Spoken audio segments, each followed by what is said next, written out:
What's going on, guys? Welcome back to the channel. If you haven't already, please make sure that you hit the subscribe button so that you can follow along for all of the videos that I'm going to be posting in the future, and also so that more people will be able to see this video. That would help me out a ton, and I would greatly appreciate it. Today I wanted to tell you about my 3 favorite personal finance books. Now, I know that right now we're in a time where information is at our fingertips, but sometimes that can be so overwhelming to try and decipher which is the best information to take in. So I wanted to make it a little bit easier for you and talk about the 3 personal finance books that helped me get my interest in personal finance to where I wanted to learn as much as possible. These 3 books are all books that I've read myself, and I've even implemented a ton of habits and practices from each one of them. And I know that anyone that reads these books and implements these practices will benefit from the same way that I did with these tips. So let's go ahead and get started.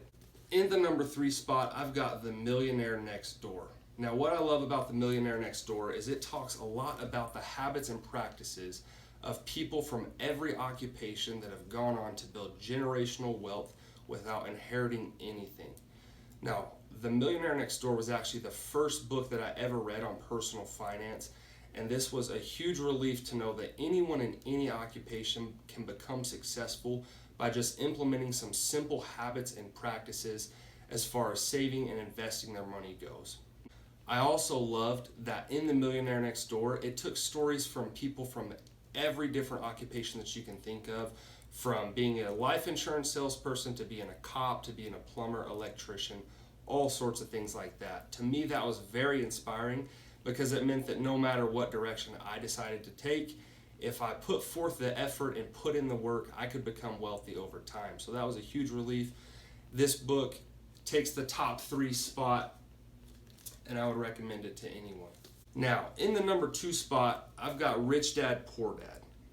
I'm not sure what type of list this would be if I didn't bring up this book. This book is one of the best books out there as far as personal finance goes. The reason that I love it is because it talks about 2 different ideologies. Now, you're getting one end of the spectrum from someone who is a wealthy business person that starts businesses over and over, and then someone that's a teacher that has a lot of debt, that makes excuses and doesn't take responsibility for their own choices and decisions.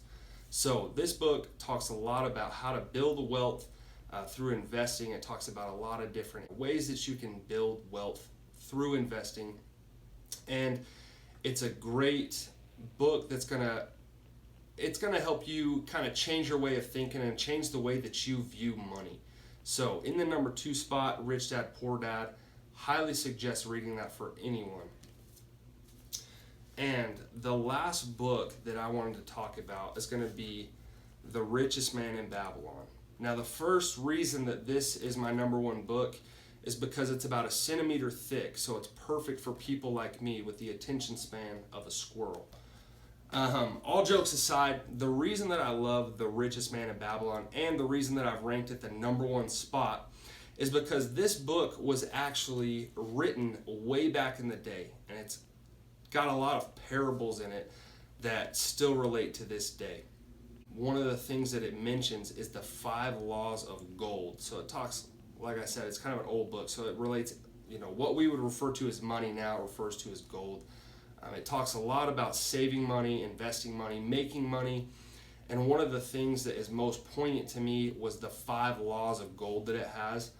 In this book, it's going to give you 5 cut laws of gold or money that you can implement in your personal life that are going to help you build wealth, invest better, and make more money, so that way you can stop working sooner rather than working until you're 75 years old. Because let's be honest, nobody wants to do that.